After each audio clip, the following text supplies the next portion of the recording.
Today on the show, strategy plus action equals creating alignment and the path to freedom through commitment.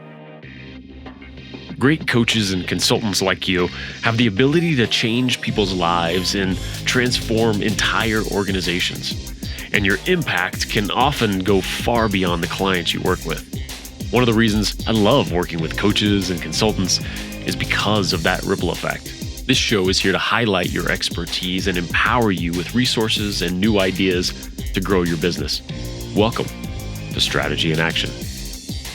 Bodhi Aldridge is on the show today, and we have a magnificent conversation here today on exactly how Bodhi helps people in this world, men specifically that he works with, to really get centered and get aligned. And I know we hear that word a lot, create alignment and in everything, but the detail in which Bodhi breaks that down and in terms of the three main areas that we have to get aligned as men in order to create presence and for the people in our lives to feel that presence when we're there. But even more than that is what that presence creates, because in order to be aligned that way, we have to get still and get quiet and really connect to who we really are. And in doing that,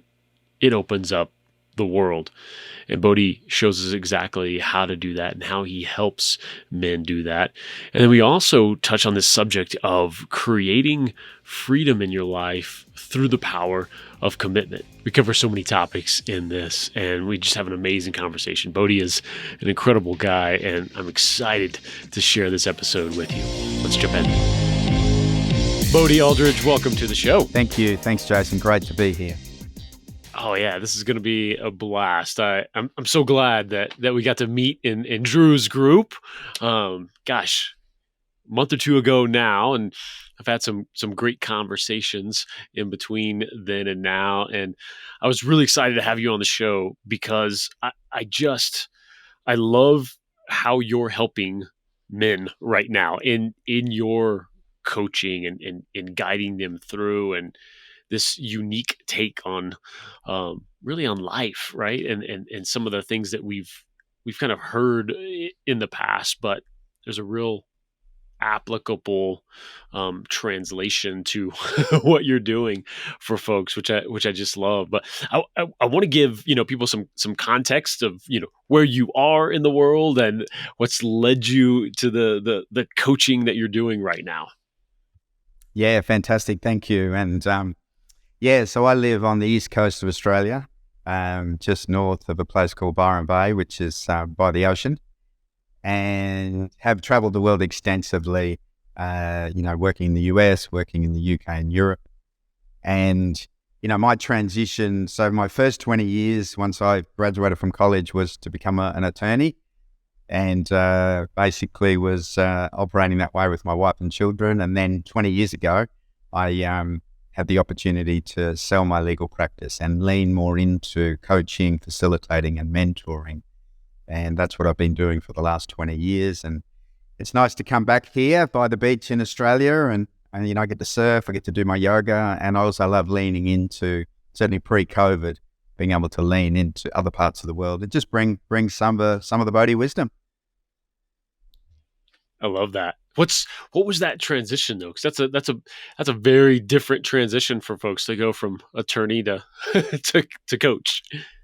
Yeah, it's a great question. And when I work with men, and again, I'll explore at a deeper level, but just a little distinction is, so the masculine energy and the feminine energy are in all of us. They're in the universe. They're in planet Earth.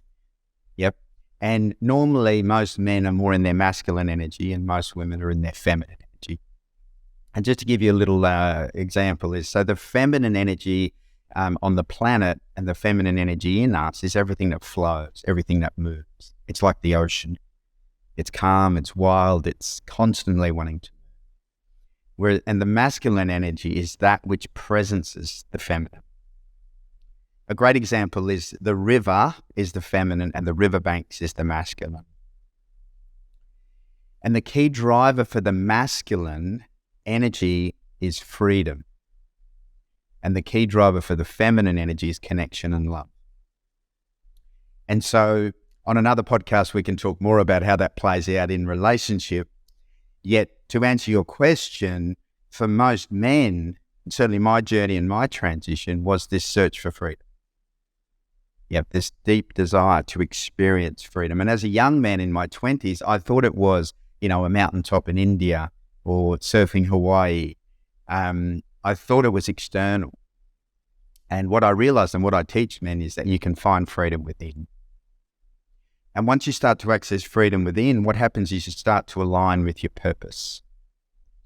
And that was the transition for me. There were 3 key steps that supported my transition to move into my purpose, my dharma, my life's calling. And again, what I teach men is, contextually, the 3 key steps. So in my late 20s, married, mortgage, business, 4 kids, I had the opportunity to go on a retreat. I went to far north Queensland, Northern Australia, and basically was able to explore on my own. It was just a self-organized retreat for a couple of weeks. But what happened, Jason, is I really connected with my essence again. As a young man, getting married early, having children early, going into law, my wife was a teacher. Life got busy. I kind of lost touch with myself, being a provider, all of the usual things. And that was a real milestone in my late 20s. I kind of went, that's who I am. And I was able to stay connected with that. And then what occurred in my 30s is I developed a real regular daily practice. Like through my teachings, through my exploration, I realized that if I wanted to stay in touch with my essence, I kind of had to cultivate it. I had to do something consistently and regularly. And that's a challenge. The ego mind didn't want to, stop. And for me, it was really, yoga was my big thing, Iyengar yoga. And I had a great teacher, and she said to me once, just do 1 pose a day. So the biggest challenge with yoga is actually getting to the mat. Because once you're there, and just doing 1 pose, you suddenly move into a different space. Often you'll do 2 poses, 3 poses. You start to cultivate this. Well, this is quite nice. So connecting with something other than my thinking. And so I cultivated this practice, and it wasn't without its wrestles and challenges. And then the third anchor which occurred, and I talk about this when I work with men around purpose, is, life purpose is often in hindsight. A lot of us get caught in the analysis paralysis. We're in our thinking mind, our egoic mind. What am I here for? If only I knew what I was here for. What am I going to do when I grow up? And that's a thinking experience as opposed to coming at it from an experiential, a being. And so what happened for me is I started to fully show up more authentically because of my practice and coming from my essence. And the opportunities just started to show up. The people showed up. The invitations showed up. And I kept following the energy. And when I talk to men, I talk a lot about, what's possible there. Yeah. And so what does that mean that people showed up, opportunities showed up? What did that look like? Yeah. I mean, interestingly, there was a series of events, but the real key event was a friend of mine introduced me to a business coach. So I was running my own legal practice, 3 offices, 15 staff, and thought, okay, well, I could get some help here. And she started to coach me with my business. And after a while, she said, you're not that passionate about being a lawyer, are you? And I was like, and she said, come and train with me. So she helped me sell my business, get it all sorted out. I sold the practice. I trained with her. I transitioned into coaching. I trained with a couple of other teachers, and that opportunity, which came through a left field friend who just introduced me. And when I met her, the business coach, it wasn't about leaving my business, but it was about showing up. The opportunity was there. My wife was very supportive, and I just lent into that opportunity. And for me, I was 39 at the time. It was a big transition. And I'm not saying that most men need to leave their jobs or their businesses. In fact, I often say the opposite, because you got to do the work internally. Like, I'd done 10 years of pretty solid inner purpose work. Oh, yeah. Because you can jump to the next thing, but you're still there. Yeah, exactly. So exactly. unless you work on that. Yeah. Just as a little aside there, that's great. You had the support of your wife, because that, again, that's a big, right turn. Yeah, absolutely. And again, because she had already dived very deep into her journey, her personal development journey, and she could see. I think for me, the transition, because I'd already done a lot of personal development, I had a strong commercial background, and I was really clear. I was coaching business owners, often men, but certainly business owners, leadership teams. And so what I brought, Jason, was absolutely solid commercial background on their business, and also a lot of experience around their personal and spiritual development. And so I was able to, transition and get clients quite quickly. And as I say, it just grew. The last 20 years I've been traveling the world, just taking this to corporates, to mid-tier business. I often find I work a lot with privately owned businesses, because you get to work with the owners and you can really make a difference, So it was, but she was very supportive. That's good. That's good. There's several things that you've brought up in there that I want to call out and really dig into, because, when it comes to this idea of freedom, that is such it's a loaded word, right? Like, and it just means, it can mean anything to any body, right? And I love that you kind of express what it meant for you. How do you kind of guide people through that? Because you're speaking about it in this way of, we're all seeking it, whether we know it or not, or it's that masculine part for sure, is all seeking that freedom. How do you kind of guide men to understand what that means for them, that they're maybe striving for? Yeah. So one of the greatest maps is the hero's journey, the mythology of the hero's journey. Yet for me, it's about, what does the contemporary hero's journey look like? So I work with men, typically, mid-30s to late 40s. Yep. And they're right in that place of married, mortgage, business, kids. Yep. And they've already made a commitment to their partner. They've already made a commitment to their mortgage and to their family. It's not about, a lot of people talk about follow your passion, follow your bliss. Yeah, the reality is you've already made that choice. And like, I love surfing, but I'm not going to be a professional surfer. Yeah, even though, there's a part of me that would love to be, because the higher context is, I'm committed to my marriage, I'm committed to my family, I'm committed to my mortgage. And there's another whole conversation about what commitment really is. Yeah, because true freedom only comes from true commitment.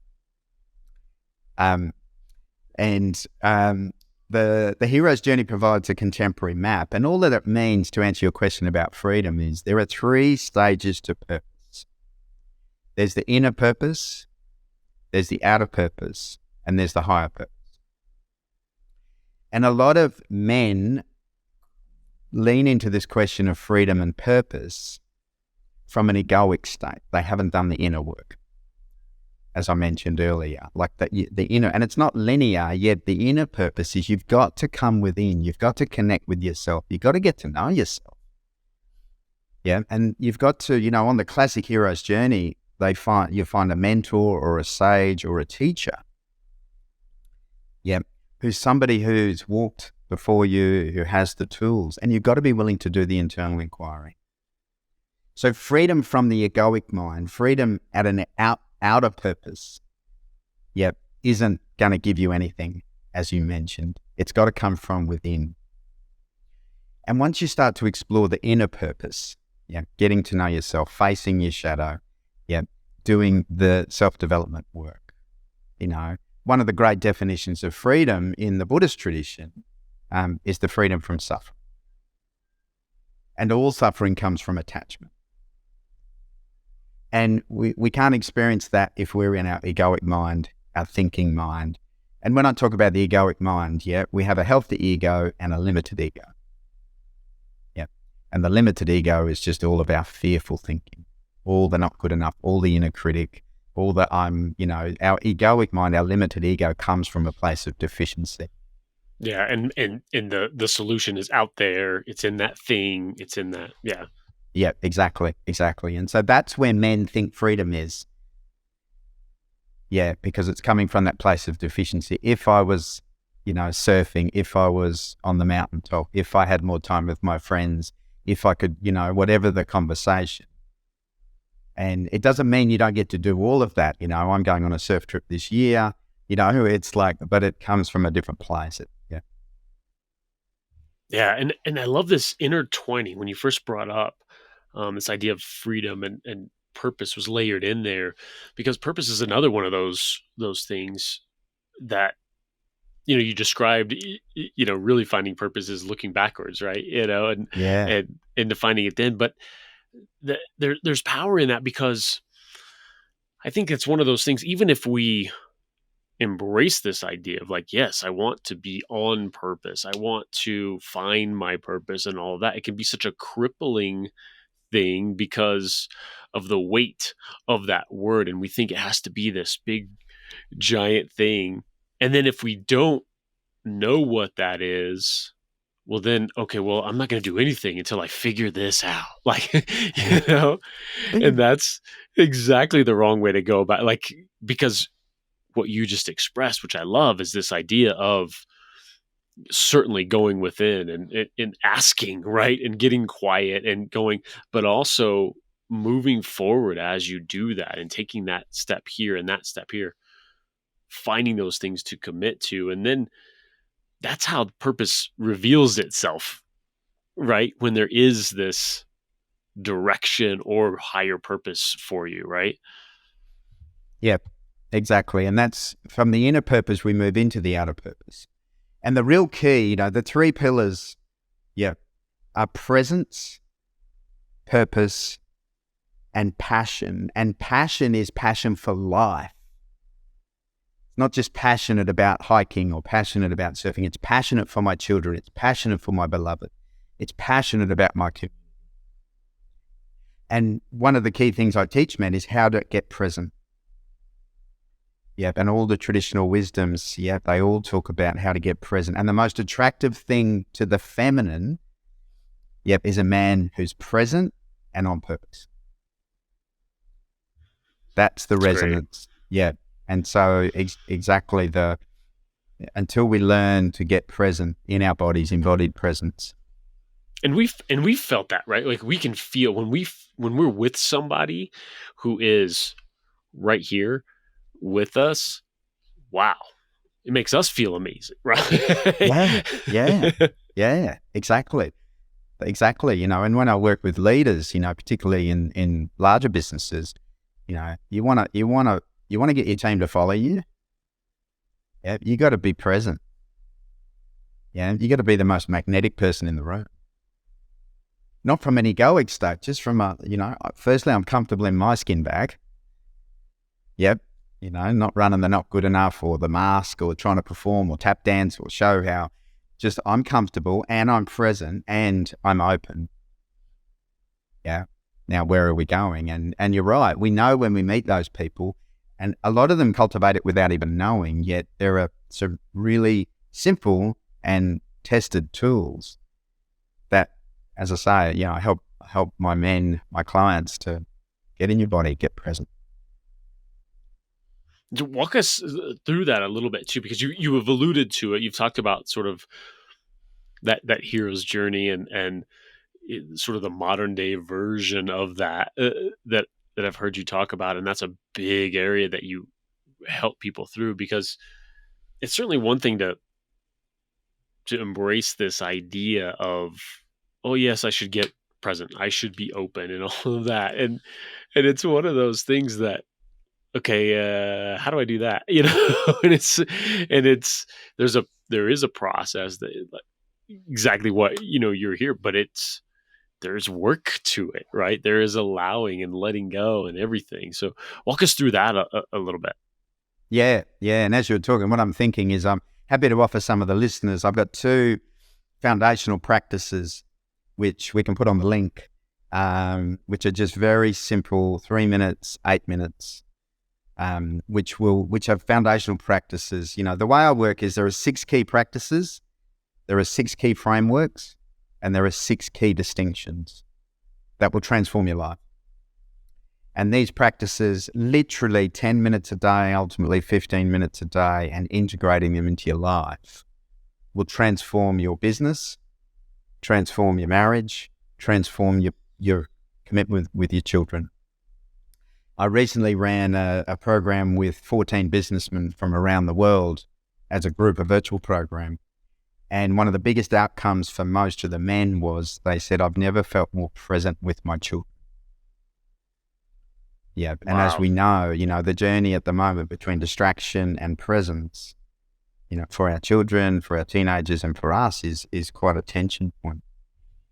That's so powerful. And I'm sure that none of them came to you for that, right? That it was the external other things, right?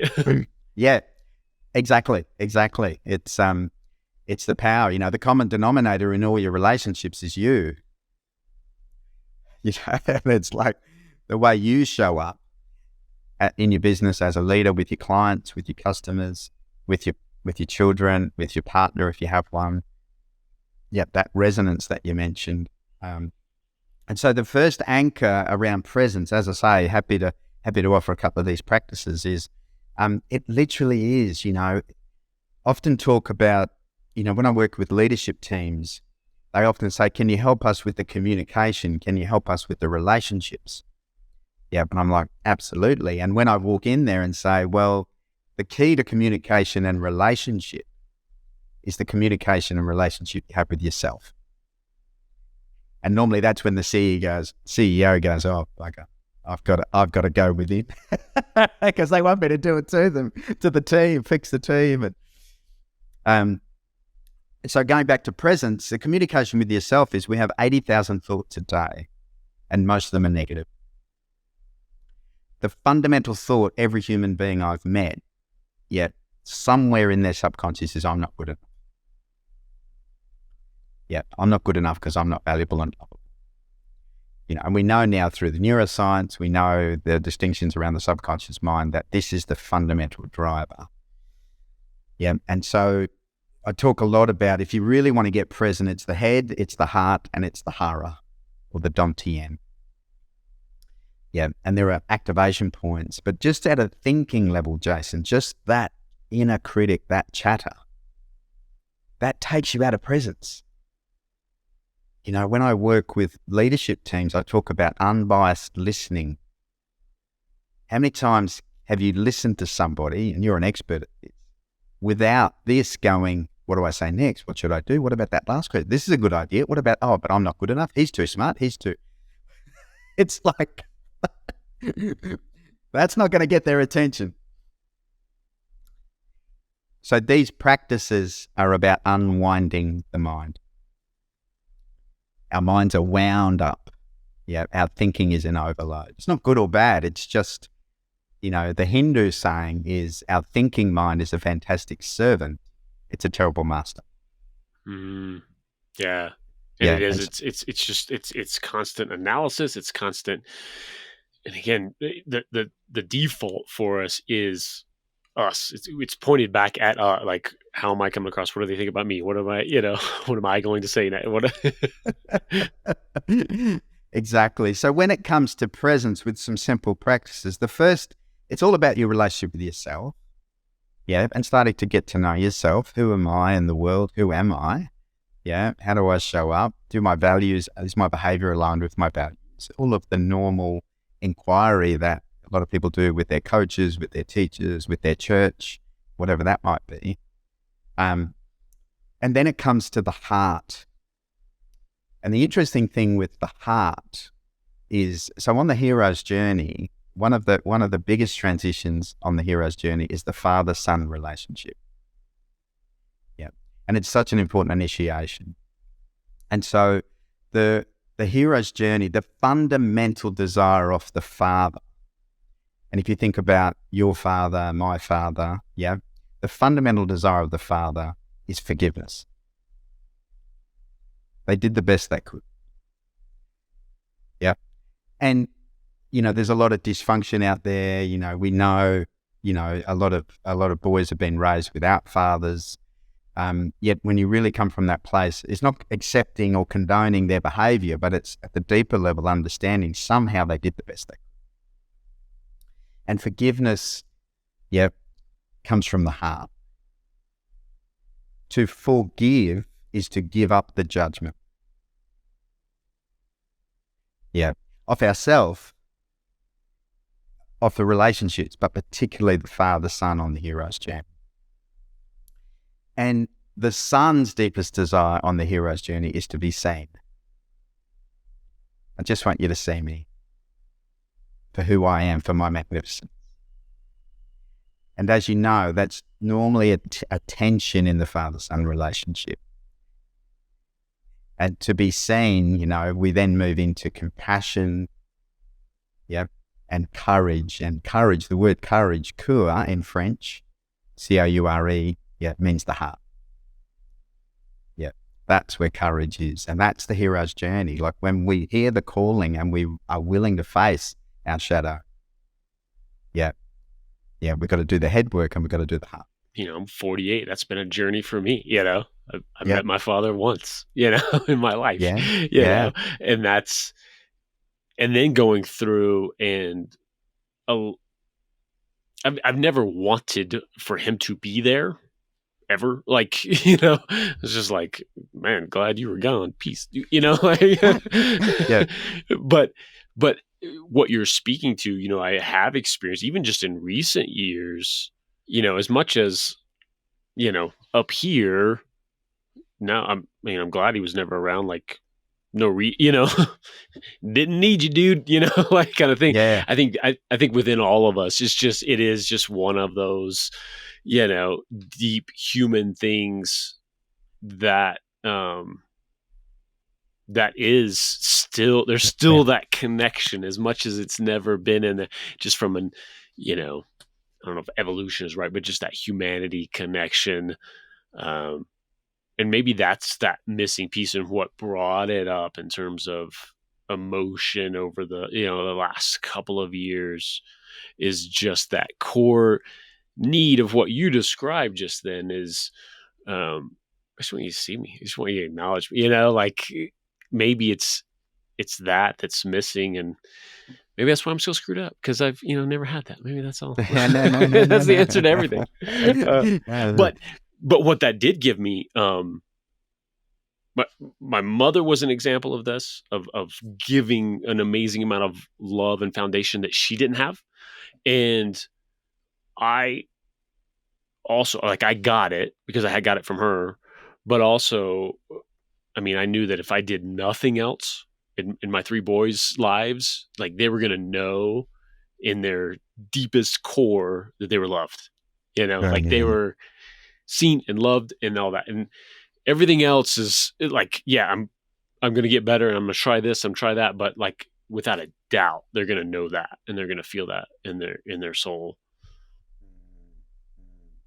I think that's the thing, and when we look at ancestry and we look at, the lineage, I think the studies are pretty clear now that, when we look at ancestral trauma, we know that it, at some level energetically, it's passed down.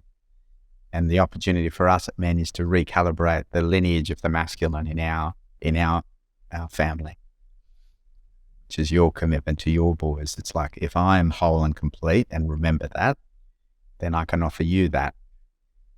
And any of that ancestral trauma or dysfunction doesn't need to continue.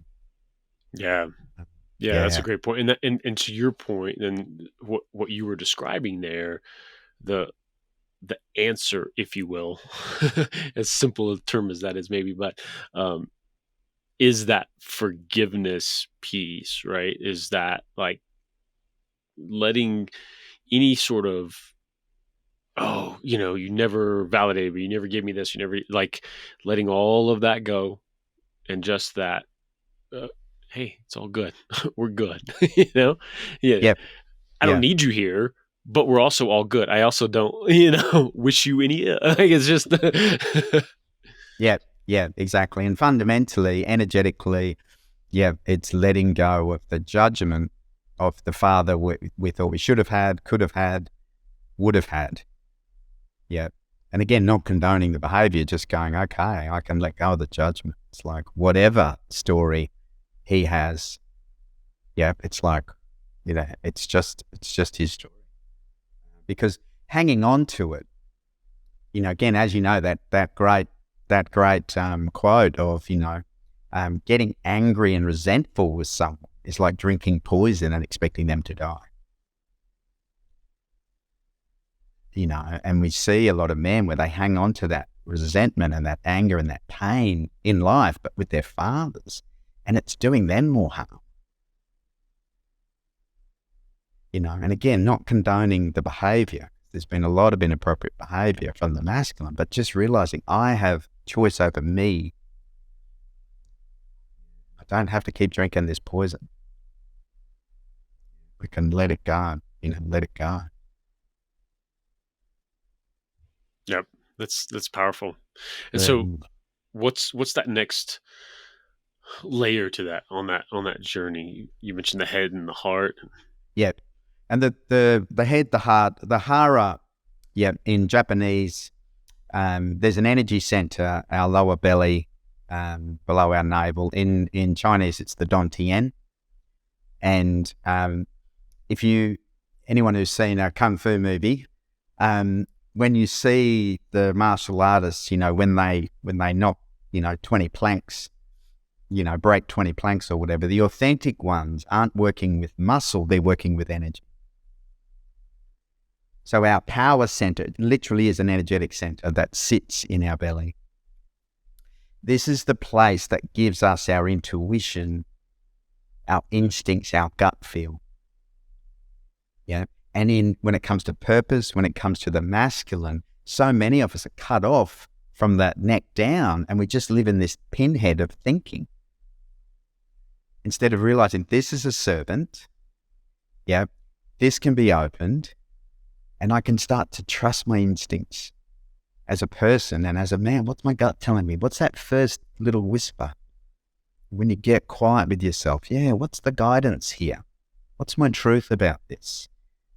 Yeah, and it's such a powerful tool that, again, a lot of us haven't been taught, don't know how to access. And once we start to access it, we start to align. And again, in all traditional wisdoms, the spear, Jason, that we look at, the spear is metaphoric for the vertical core. That's the masculine. We have a vertical core of energy that joins the head, the heart, and the hara. That's our presence. That's our purpose. That's men showing up with love, compassion, power, presence. Yeah. And it takes an openness, it takes an awareness, and it takes that real presence, which, excites me when I can really see and feel men who connect with those three different aspects of themselves. The other interesting thread with the hara, with the gut, the intuition, is our thinking mind is constantly moving. Thoughts come and go. Yeah. Our feelings are constantly moving. You've got to do the emotional intelligence. Yeah. But our intuition, our knowing, our Dantian is ever stable. That's where we get to experience stability, presence, spaciousness, groundedness, getting in our bodies and getting grounded. That's really great. That's interesting. It brings up a lot of different directions to get, because it's an interesting feeling about, I think, like, if you're, I wonder too, like, if you're strong in the hara and you are centered and grounded, um, it I get maybe I don't know if it would make you seek out newness and okay, I need new stuff. I need that movement because I'm grounded and I'm good. So what's the new stuff? Let me make sure I have new stuff happening. And then maybe if you're not centered there, constant change and newness all up in here like freaks you out, and you're constantly searching for stability. Maybe. I think it's a good thread. There's a couple of things so when I work with leaders, when I work with business owners, and when I work with men, unwavering certainty as a leader, I can't be knocked off course. I can be open to be challenged by my leadership team. I can be open to be challenged by COVID or recession, but I can't be knocked off my course. And when it comes to the feminine, remember the deepest desire of the feminine is connection and love. And so unconsciously, the feminine is moving like the ocean all the time. And if men can't presence and stay grounded, then the feminine goes, what's going on here? This guy's really wobbly. This guy's really flaky. And so I just wanted to join that thread. And then the other thread around the novelty and the newness is the key as men, and this is an interesting journey for us, is we have to keep leaning into our edge. The distortion of freedom for most men is when I have $50 million, then I'm going to buy the island and do what I really want to do. And then I'm going to be free and happy. And it doesn't happen that way. I've worked with, billionaires who aren't happy. And I've worked with people with very little money who are happy because they go, I can be happy and free now from the inside. And do what supports that, fully express myself in the world, lean in. We've got to lean in as men. Yeah. And then the have will follow, whatever the have is, the money or the time, And so to your point, I think when we're grounded and solid and trust our intuition and we've got a relationship with ourselves, we still have to lean into life, to the novelty, to the, and if you've made $100 million, then, set up a charity. And if you've only got $100, then, lean into what brings you juice, I guess. Does that make sense? It does. Help me put some tangible ness to what does that mean to lean in and lean into your edge? Like what do you mean by that? Yep. I talk a lot about comfort zones with men and in relationships. So a comfort zone essentially, is a place where I know all there is to know. And in life, we live in comfort zones around certain areas of our life. Yeah. But the only way we get to learn and grow as adults is through experience. Yeah. I could understand everything there is about being a podcast host. But when did you learn how to be a podcast host, Joe? Yeah, once I did it. Yeah. Exactly. And did it 50 times and did it. Yeah. Exactly. That's leaning in. You had to get out of your comfort zone. And interesting, when you get out of your comfort zone, your comfort zone gets bigger. But what happens for most people, and certainly most men, is when we get to the edge of our comfort zone, what comes up, Jason, when you get to the edge? Oh, it's a little bit of fear, a little bit of, I don't know, the instability, right? Yep, exactly. And that's it. I talk about the slightly uncomfortable zone, the oh no zone, and the oh F zone. And what happens is the only way you get to grow and learn is you got to lean in to that edge. And the predominant emotion is fear. Anxious, nervous. Yep. Particularly those of us where our thinking mind wants to control, wants to manage, wants to manipulate the world. Yeah, I'm not going to do that because I don't know the answer. Well, it's like, definition of insanity is doing the same thing over and over and expecting a different result. It's like, just don't expect a different result. And so as men, this is constant. And fear, F-E-A-R, stands for false expectations appearing real. It's all the future projection. The feeling is real, and obviously there's instinctive fear, if there's a saber-toothed tiger coming at you. But the psychological fear is just a story between you. And most men, what happens is we feel a bit anxious, we make up a story, we stay in our comfort zone, and we atrophy. We literally start to shrink as men. And it's the most unattractive thing to the feminine. Mm. Yeah, it's, sitting on the couch, eating potato chips, watching the football. It's like, not that that doesn't have its place. When that becomes the norm, right? It's like, wow, that guy's not living. He's not leaning. Again, not good or bad. It's just, if you really want to experience something different. Yeah, because when you do that, you continue to lean in. You're doing this, and then if you're chasing that comfort zone, your whole world gets smaller, because you do atrophy, and so your comfort zone gets smaller, and you keep running away and getting that in. And we're saying that, particularly for a lot of men. And it's interesting, just to your question as well, is so I work with a lot of men who are very wealthy, who think, now I've got the money, I can sit on the couch and watch the football. But as you would know, doesn't matter how much money you've got, men without purpose, men without leaning into their comfort zone, can really move into a lot of tension internally. Because the illusion we've been sold is when I've got the 50 mil, then I'll relax. The reality is with the 50 mil or not, you got to lean in. It's the hero's journey. Yeah, it doesn't mean you don't rest. It doesn't mean you don't take time to retreat. It doesn't mean you don't have your cave, reflect, find your next vision. There are times on the journey, but fundamentally you got to keep leaning in. Yeah. And I think that ultimate purpose, that above them all, that can help you continue to move forward if you don't have a project, that you've identified, that big purpose is exactly what we talked about, is expand. How do I don't know my next move, but what is going to excite me? What's going to make a difference in the world? Even if it's a small one, even if it's this tiny little thing, you don't have to, figure out space travel to be, to be your entire purpose in life. It can really be changing that world around you.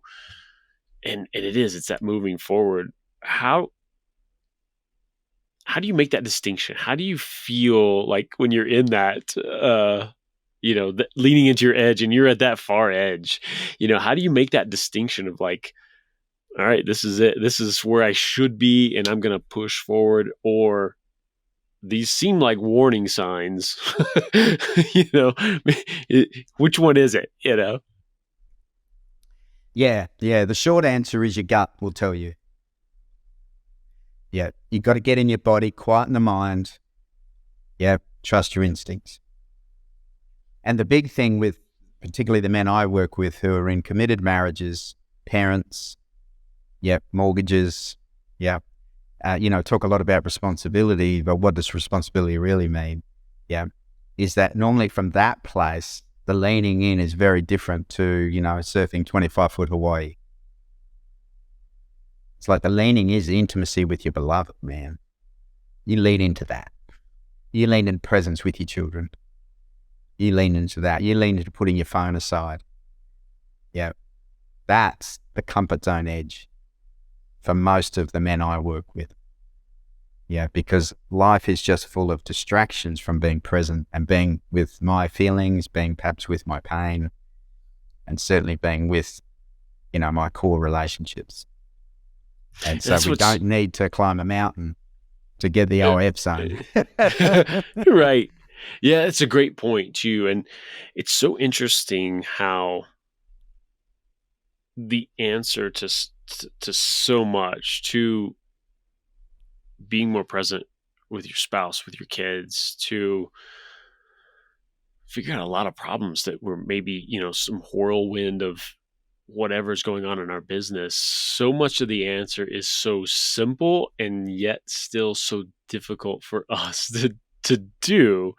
Oh, It doesn't make sense that getting quiet and sitting in a room purposefully for 30 minutes, is the answer. Like, anyone could do this, and yeah, yet there's a level of, you can explain it all day long and you can give examples and everything all day long,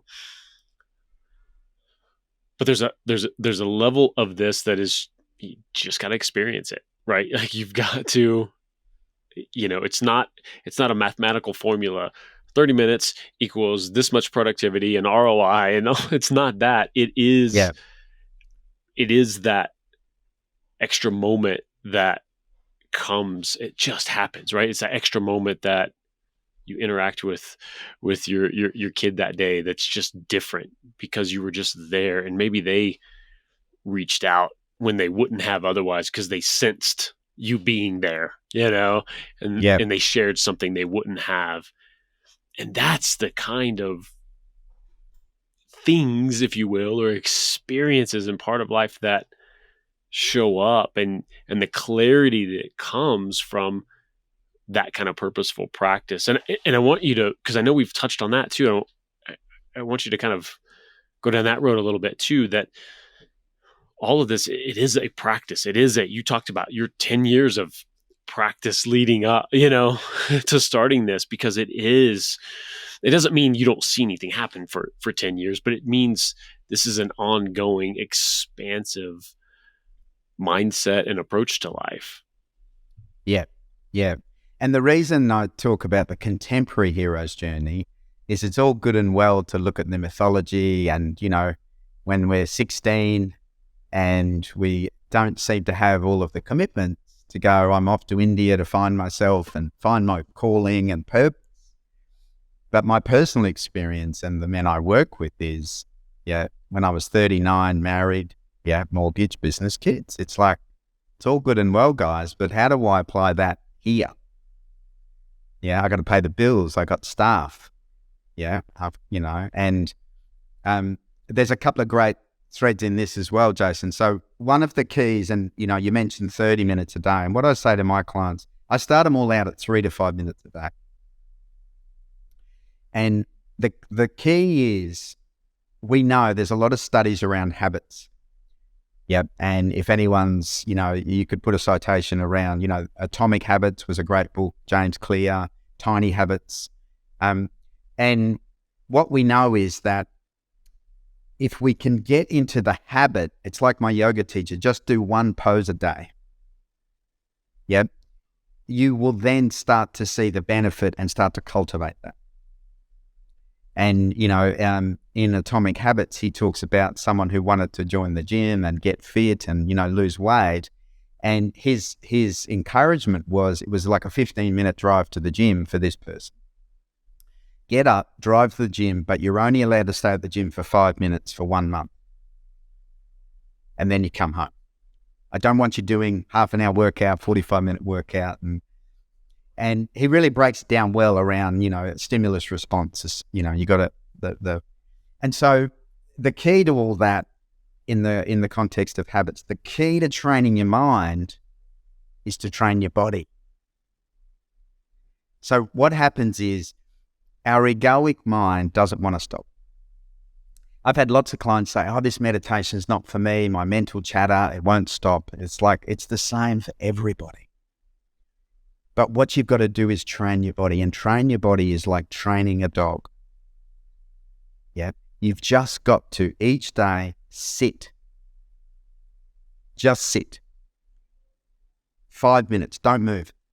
No phone, no distract, just sit. And your thinking mind will scream, kick. Your body will be aching, itching. I've got to do this. I've got to do that. What about this? What about that? And all you've got to do is just sit and just sit. Train your body to not move. Now, if you can, that can be in the garden, if you can, or in your apartment somewhere. Even if there's noise and distraction, if you can, if you're in a relationship, if you can just find a way to say, I'm just going to sit for 5 minutes or 10 minutes. What I know is if you train your body to sit, your mind will start to quieten. And you don't need any particular practice or technique or, there's great, mindfulness and, practices, but just do that. And you'll start to notice. Yeah. And so it's a bit of a paradox, train my body to train my mind. Yeah. And I love that take on it that I haven't heard as much either. It's certainly been just do it and, your mind will eventually quiet and stuff. But that physiological aspect of it, and it's great too, because that's the one thing you are in complete control of. You can control, sitting your butt down and setting a timer if you have to. Yep. Because that does fall into place. Yeah. And everybody has 5 minutes. Yeah.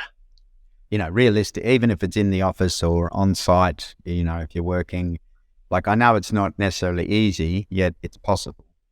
And it's just literally that, just 5 minutes, just sit. The studies around effective leaders, what they showed is they got 30 leaders to map themselves for 1 month with their behaviors. And what they found is the most effective, inverted commas, the most effective leaders had at least a daily reflective practice. And all that meant was they spent time, sitting and reflecting, whether it was a cup of tea in the garden, whether it was prayer, contemplation, meditation, journal writing. Yeah. And often they do it morning, and some of them did it in the evening as well, because they were just reflecting. How am I showing up as a man? How did I show up with my beloved? How did I show up at work? Where are my tension points? So, there's plenty of research, around it. And there's also plenty of neuroscience as well, as to the benefits. Yet, really the contemporary hero's journey is, how do I find that? How do I commit to that? And if we have time, I'll talk about commitment and freedom. And there's a few other themes that we can talk about. I would love to. And that's the thing, because there it is just like you mentioned, it is a counterintuitive thing. I'm going to stop in order to speed up my progress, right? I'm going to stop and get still. Yeah. And it does, like, I believe in it 100%. And it's still, I find myself like, it's still an effort, right? It's still but I do it. I treat it like I've seen the wins too many times to not do this. And you carve out that time, because, oh my gosh, for anything personal development wise, improvement, I get it. I understand, like, the busy, you are busy. I believe you, like 100%, we're all like crazy busy. But it is, I love that you've given folks this little entry point, if you will, to like, just this will make all the difference. Like, it's a starting point that, like you said, everyone has 5 minutes. Like, you can stop everything for 5 minutes and feel into this a little bit. So that's strong. Yeah. But yes, I want to get into commitment and freedom. Yeah. And just to give you another analogy around, you mentioned the benefit. So when I work with clients, so many of the men tell me that it seems so subtle. The changes are so subtle that I only really notice it when I don't do it. So it's not like going and doing your F45 workout and you come back and you're like, whoa, okay. You feel that muscle, you feel yeah, exactly. And so again, I just want to give your listeners some tools on, what the process might be on the hero's journey when we start to really listen to the calling to get to know ourselves. So that subtlety is important. A great example is, and I use it, and I'm not sure if it's relevant in today's environment, but if you can picture two wood choppers, and they're both starting out, and it's regrowth forest, it's plantation forest, so it's all good. And they've got a busy day ahead of them, and they both have really sharp axes. And one of them goes, you know what, we've got a busy day. I'm just going to chop as many trees down as I can. And he just goes. And the guy next to him, every hour he stops, he has a drink of water, he sharpens his axe, and he does a few stretches. Who do you think cuts more trees down, Jason? Oh, yeah. Number 2 for sure. Exactly. And that's all we're doing. We're sharpening this axe. Most of us get up, and this is like a blunt axe that we just haven't sharpened. It's just, I'm just going to chop these trees down today. I'm busy. I'm really important. I'm really busy today. My to-do list. If you had my to-do list, there's no way you'd sharpen your axe. There's no way you'd have a drink. And so just to give you, again, the benefits, they're obvious with the wood chopper. Oh yeah, big time. No, it definitely paints that picture, and that's what helps. Just like why we have a coach to like shake us and slap us in the face a little bit and go like, okay, here's this thing. The analogies will do that. Stories will do that. Like, yeah, that makes so much sense. So yeah, that's great. Yeah. And with a lot of men, and even myself and yourself, like one of the first places we start to lean in is through exercise. And if you think about, whether it's the gym, whether it's hiking, whether it's cycling, we know that there is a total different experience once we've done that, physiologically and mentally.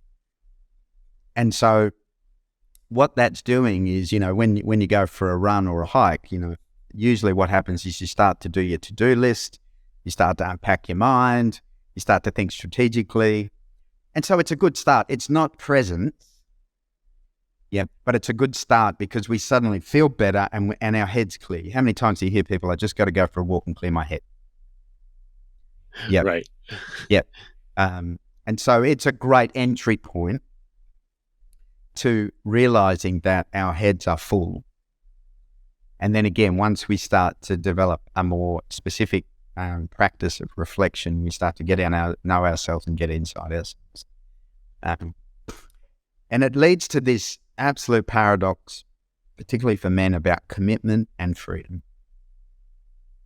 And so, given the essential driver for the masculine is freedom, what we've experienced, then, there's the urban myth about men being commitment phobes. Because men don't understand what commitment is.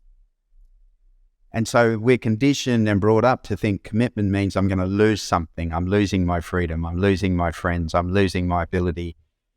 Which is all just the distortion. Right. It's handcuffs, right? It's feeling like... Exactly. Yeah. And I mean, I know I feel, and this isn't just like relationship commitment. This is, scheduling your day, right? That's I'm making a commitment, to do that. Yeah.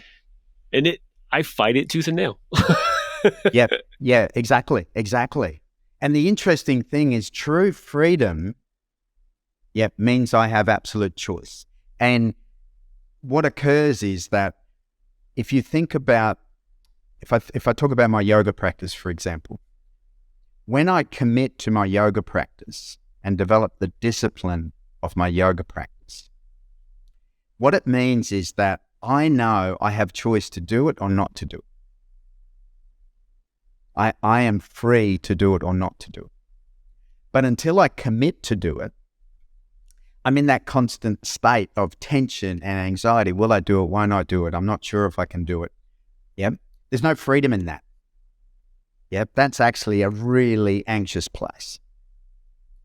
And the definition of commitment in life, and it's a paradox, remember, we start to meet paradoxes, the deeper we go into the journey, is that commitment means I choose to have no more choice. When I'm committed to something and it's energetic. So the example is in a relationship. So I work with a lot of men who are married. And what happens is when you fully commit to the relationship, energetically, what you're saying, to your partner and to yourself is, I choose to have no more choice here. I'm absolutely committed to you. And on the wedding day, I'm committed to you for the rest of my life. Now, the truth is, we always have choice. You can leave or you can go. What you're actually saying for the next 40 years is, I'm absolutely have choice and I choose to be here. I choose to be here. I choose to be here. I choose to be here because I'm committed. And as soon as you commit to something, all of the fear flags come up. And working with couples, it's like if you really want to experience full commitment of an unconditional loving relationship, the fears are going to come up. Yep. I work with a lot of men who, like we got married and then, 3 weeks later, Friday night, I want to go to the pub with my friends. It's like, oh, what time are you going to be home? It's like, well, hang on a tick, and then 6 weeks later, Sunday afternoon, I just want to watch the football. And it's like, are you going to mow the lawn? It's like, and what a lot of men do is, instead of questioning the fear, what's going on here, they question their commitment and they end the relationship.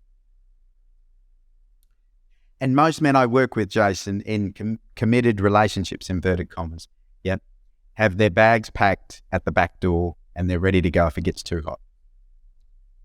If it's too hard here, because they haven't closed the back door and gone, I'm fully here, knowing I can fully leave, but I'm fully here. Yeah, and I understand that idea. How does it translate to freedom? How does that commitment, and I could do anything I want, but I'm committed to this. How do you see that translating to freedom? Well, that's freedom. I'm free to choose, and I choose to be here. So it's an expression of freedom. Exactly. Right. And that's telling yourself on a daily basis when it's something that big and long term, it's telling yourself, well, obviously I'm free because I can choose to do whatever I want. And I did. I chose this. Right. Yeah. If you use a sporting analogy, if I commit to doing a triathlon, there's going to be days that it's tough. There's going to be days when I want to find an out. But commitment means I choose to have no more choice. I'm doing the triathlon. Yep. And energetically, I don't know if you think about your life, and I invite some of the listeners, know the difference in your life when you're fully committed to something, or you've it's a good idea, or you're sitting on the fence. It's a totally different experience. Oh, yeah. And that energy of commitment. Remember, commitment is I choose to have no more choice. I'm doing the triathlon. It's not always going to be easy. There's going to be fears. There's going to be bumps. But I know as a man, I'm fully in. This is non-negotiable. And what that means is that, I get to choose. On some days, I may not train. But it doesn't mean I'm not committed. Yeah. And it goes hand in hand with identity, right? Like, and it's hard maybe for people to grasp, but it's so much easier to change your identity. It's maybe hard at the beginning, but like it's easier to change your identity. And like, I'm somebody who is in a committed relationship, or I'm somebody who trains for, and then you're not on a daily basis going, I don't know, do I want to do this today or that today? Do I want to? That's the energy suck that happens. And what you're getting at exactly is like, that's hard. It's way easier to not even think about it. People are probably sick of hearing me say it, but like I did that with, sugar, right? Like eating desserts and stuff like that. Like one day it was, I'm done. And that's so much easier.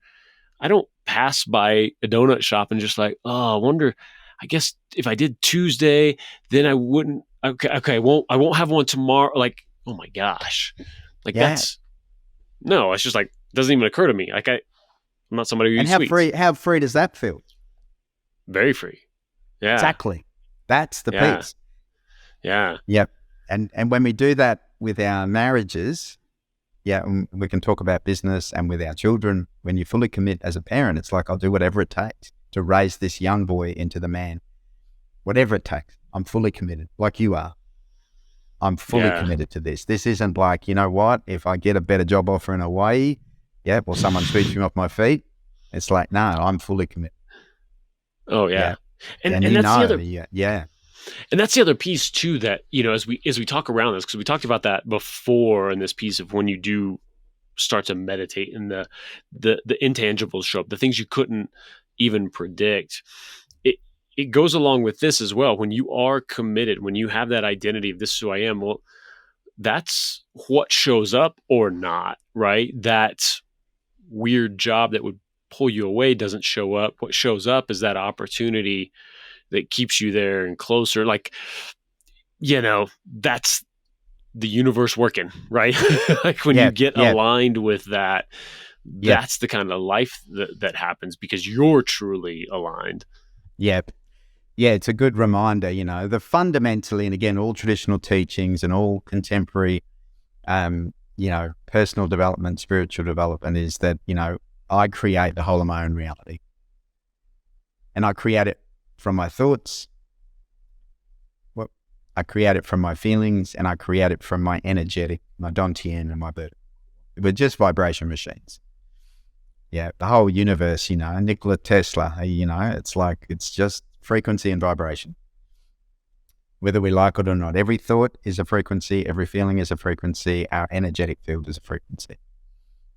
And so however you want to package that up, manifestation, law of attraction, spirituality, the scientists, and the metaphysicists are pretty clear, that you're an energetic field, and the way we create is when our thoughts and our feelings, and our energetic field is aligned, then we start to create these opportunities.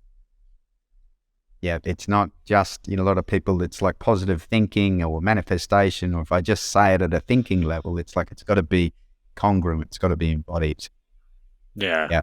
Big time. And then, and that's the commitment. And it leaves me with a piece. I wanted to give our listeners some practical tools going back to purpose. The 4 pillars of aligning with your purpose. The first thing, and again, this isn't a linear journey. This is a spiral for most of us. The first thing is you've got to get in your body and get present. Embodied presence. However you do that, there's lots of teachings around that. There's lots of traditional, obviously it's a key part of what I teach. You've got to learn how embodied presence. Not presence, I've got lots of friends who go and do 10-day meditation retreats, and most of the time they're up in the ethers. They're not in their bodies. There's a lot of, mindfulness practices. There's some great mindfulness practices. There's a lot of mindfulness practices that don't get you in your body. So whatever you do, whatever practice, it's embodied presence.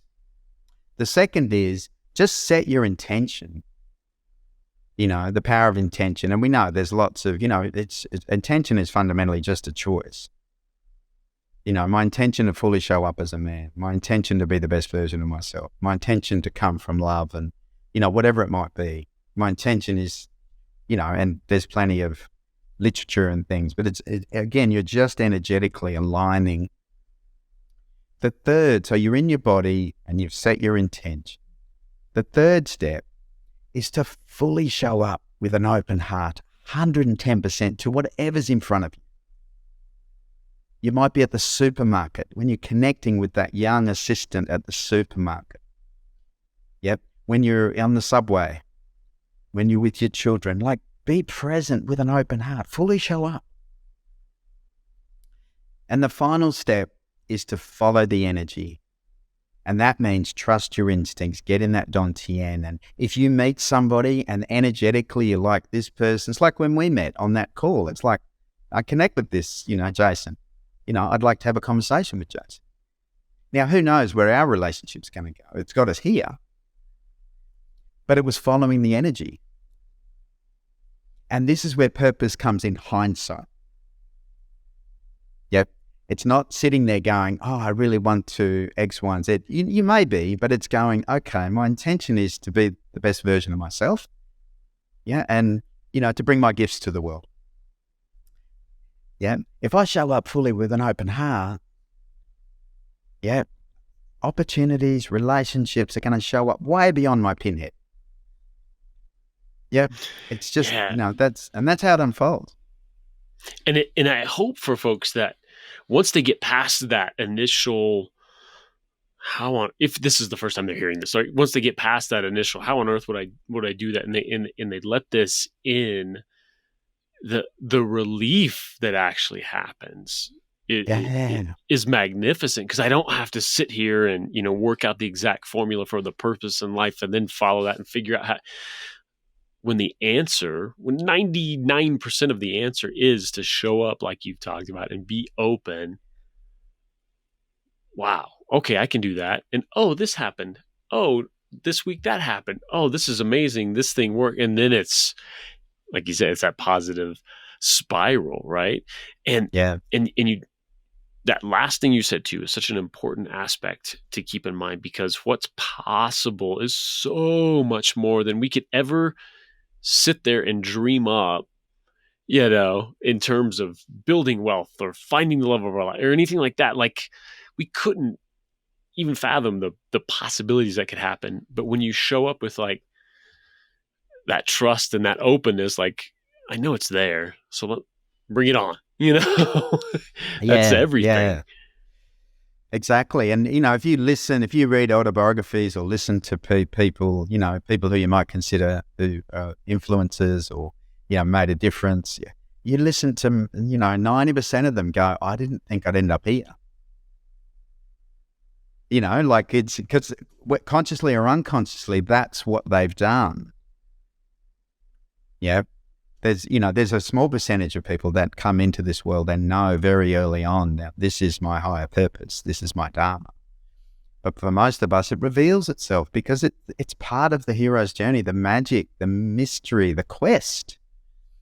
Remember, as men on the hero's journey, what happens is in our 20s, we think the Holy Grail is outside of us.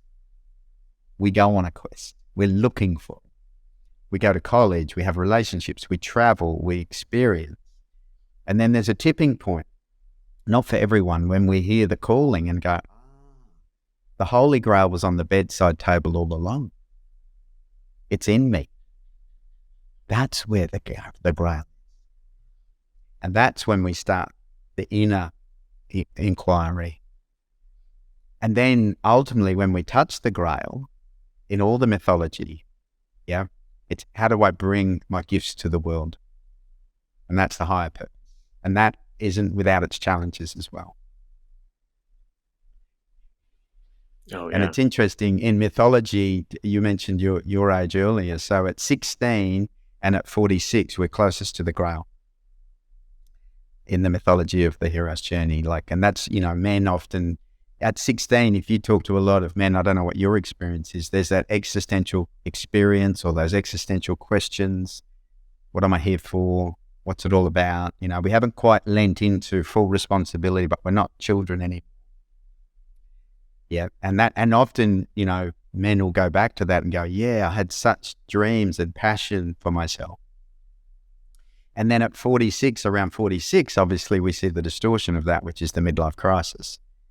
Yeah, because again, we're touching that deeper need for freedom. But if you haven't done the work, you think freedom's in a new car or a new house or a new partner. It's like, there it is out there. Instead of going, I'm near the Grail. I'm so close to the Grail. It's right here. Wow. Yeah, because that's interesting. Because if you've never stopped to do that inner work, that would, like, because a few things align then of maybe you have the means to go get the car that you wanted when you were 16, right? Like, all of a sudden, but you also kind of hit that point of just like, you have reached the things and this isn't it. Like, if you haven't done that inner work, your life is feeling flat or not enough, not what you feel like you could have accomplished. And if you haven't done the inner work, like you mentioned, you look outside again. So it must be, I never did get that car that I wanted when I was 16. That must be the answer. Yeah. It's that real, I've got the trophies and I'm not feeling free, or I haven't got the trophies, I better go and get them to feel free. And the good news for your listeners is this isn't 5 years of therapy that you need to do. Yeah. and sure, that has its place and all the shadow work, but really, like, when I work with clients, you can see a transition within 30 days. Yeah, you just Wow. simple. Yeah, you start to get aware. And what you realize is, I don't have to leave my marriage. I don't have to leave my business. I don't have to, there's nothing external. That beautiful saying, when you change the way you look at things, the things you look at change. It's like just that little bit of inquiry with some tools and guidance. It's like, okay, this is how, Luke Skywalker, all the mythology in the movies. This is how they did it. Oh yeah. They got the guidance. They got the mentor. Yeah. Oh, I love this so much. Bodhi, thank you for being here and sharing this guidance and heck, for what you do in the world. I love it. It's so important and needed. Tell me who needs to reach out. What are they going through right now? If someone's out there listening, and then how do they reach out to you? Yeah. What I've done is I've just recorded a couple of online products, which I will put a link on this and really encourage people and I'll offer a discount, based on our relationship. So it just gives people a very simple entry where they can click on and watch some recordings around the masculine, feminine, around their relationship. And, typically when I work with men, what I experience is, again, a lot of men mid-30s to late 40s. It's not that life is broken. It's not that I'm depressed. It's just that part of us where it's like, I feel like there's more to offer. I've recently done a blog about living in life with the brakes on. It's like, it feels like I've got this backpack on and I want to show up. I love my wife. I want to show up more fully. I love my children. Yeah. And I love my business, or I'd like to love my business. And so my invitation to all men, but certainly to men who are feeling that, is, reach out, click on, have a look at some of the online stuff.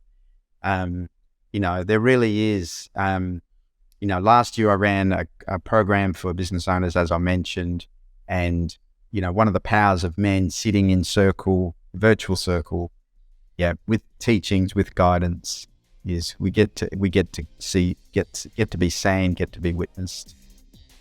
And we get to fully show up as men. And so, that's my invitation to any of the listeners. Fantastic. Yeah, check out the show notes. We'll have all of that in there for anybody watching, listening. We'll have those links available for sure. Bodhi, thank you once again for being here. Thank you. Thank you, Jose. And we'll see you all next time. Thanks so much for tuning in and being a part of this show. If you want help creating authority-building video content or even a client-generating show of your own, go to MediaLeadsCo.com and let's connect. I'll talk to you soon on the next Strategy in Action.